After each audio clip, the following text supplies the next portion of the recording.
আনবে, নতুন নিয়োগ দিবে, নতুন জনবল, এই নতুন জনবলকে অভিজ্ঞতা করতে সরকারের অর্থ খরচ হবে, সরকারের হচ্ছে সময় খরচ হবে। তো তাহলে কেন এই বাংলাদেশের মতো একটা স্বল্পোন্নত দেশকে কেন হচ্ছে যে ধরেন হচ্ছে যে অর্থ খরচ করার কি দরকার?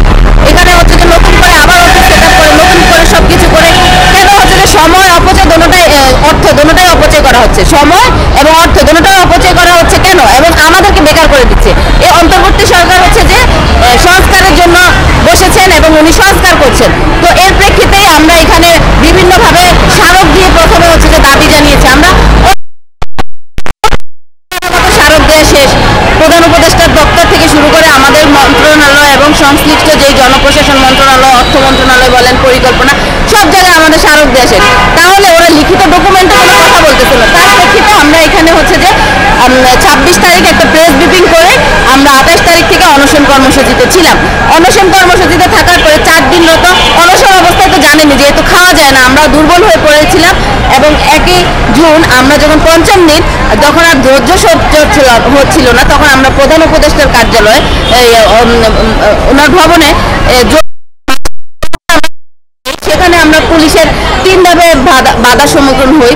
সেখানে আমরা যেহেতু নারী ছিলাম, আমরা কিন্তু নিরস্ত্র, আমাদের কাছে কোনো পুরুষ নাই, তো আমাদের আমাদের শক্তিও ওরকম নাই, আর আমরা অনশনরত অবস্থায় ছিলাম। সেই জায়গায় আমাদেরকে প্রেস ক্লাবের সামনে পুরুষ পুলিশ দ্বারা আমাদেরকে হচ্ছে যে একটা বাধাগ্রস্ত একটা মায়ের পিঠের মতো একটা অবস্থা করে।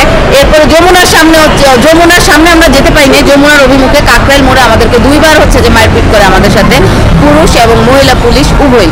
তো এটা তো আমাদের হচ্ছে যে খুবই একটা কষ্টের, যে আমরা একে তো বেকার হয়ে যাচ্ছি, আমাদের পরিবার বেকার হয়ে যাচ্ছে। আমাদের সাথে তো এই কমিটমেন্ট সরকার করে আমাদেরকে নিয়োগ দেয় না, আমাদের সাথে যে কমিটমেন্ট করে নিয়োগ দিয়েছে স্বৈরাচার সরকারের আমলে কি নিয়োগ পায় নাই মানুষজন? সবাইকে কি তাহলে হচ্ছে যে সরকার পথে বসায় দিচ্ছে, এরকম চাকরিচ্যুত করছে? সবাইকে যদি দেয় আমরা রাজি আছি। চালানো বন্ধ করে দেন মেট্রো রেল। হ্যাঁ, বন্ধ করেছে, করে নাই, জনগণের টাকায়। তো